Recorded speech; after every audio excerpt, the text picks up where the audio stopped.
तो बता दें आपको कि कल से चारधाम यात्रा की शुरुआत होने जा रही है, जिसको लेकर उत्तराखंड के डीजीपी दीपम सेठ ऋषिकेश के बाद हरिद्वार पहुंचे, जहां उन्होंने यात्रियों से बातचीत भी की और सुरक्षा व्यवस्था का निरीक्षण भी किया, जिसको लेकर हमारे संवाददाता ने उत्तराखंड के डीजीपी दीपम सेठ से खास बातचीत की।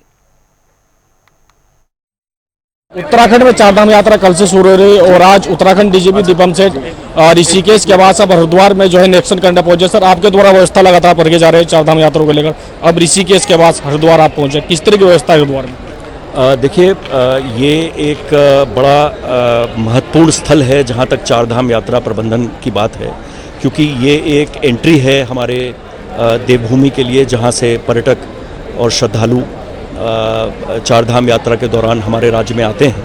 तो इसकी व्यवस्था जो ट्रैफिक की है, जो होल्डिंग एरिया की है, जो यातायात के संचालन की है, वो बड़ी महत्वपूर्ण भूमिका हो जाती है।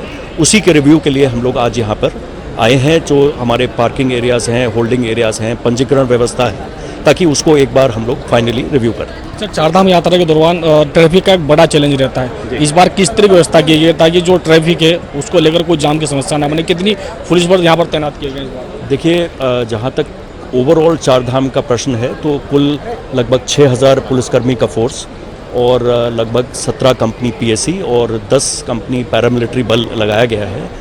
यातायात प्रबंधन की योजना के लिए एक 3 चरण में यातायात का फ्लो का, ट्रैफिक फ्लो का प्लान बनाया गया है और ट्रैफिक के दबाव के अनुसार हम लोग इस प्लान को एग्जीक्यूट करते रहेंगे कि अगर नॉर्मल व्यवस्था चल रही है, दबाव ज़्यादा है, तो क्या डाइवर्जेंस हैं, क्या रूट हैं। तो एक एकीकृत योजना पूरे चारधाम के लिए बनाई गई। साइबर ठगों के लिए फिलहाल इस बार किस तरह का प्लान किया गया, चूँकि जो श्रद्धालु हरिद्वार पहुँचते लगातार उनके द्वारा ठगी होती है, इस बार किस तरह की व्यवस्था ताकि श्रद्धालु इस ठगी से बच सके? देखिए, सोशल मीडिया मॉनिटरिंग हमारी लगातार टीम्स एक्टिव हैं और उन्होंने कई स्तरों पर ऐसी फर्जी वेबसाइट्स या जो गुमराह करने वाले या फ्रॉड करने वाली सूचनाएं दे रहे थे, उनके विरुद्ध उन्होंने कार्रवाई करते हुए ऐसी वेबसाइट्स को डाउन किया है 30 से ऊपर, और लगातार ये कार्रवाई जारी है।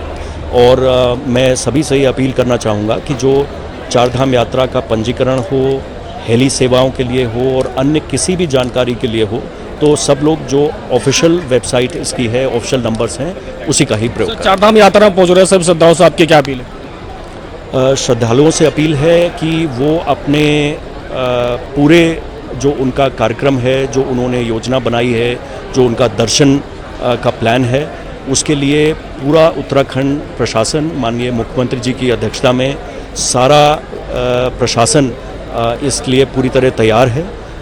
पंजीकरण से लेकर और यात्रा की अन्य सुविधाएं, यात्रा से संबंधित अन्य जानकारी, इसके लिए सभी विभाग इस समय तत्पर हैं। यातायात प्रबंधन और सुरक्षा के भी पूरे प्रबंध बना लिए गए हैं।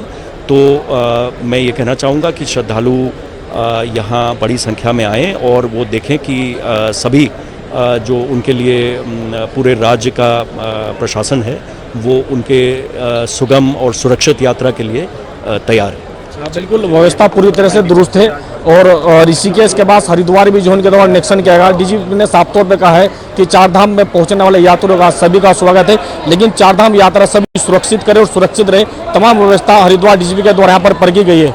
कैमरा पर्सन के साथ में विकास करे, जनता टीवी, हरिद्वार।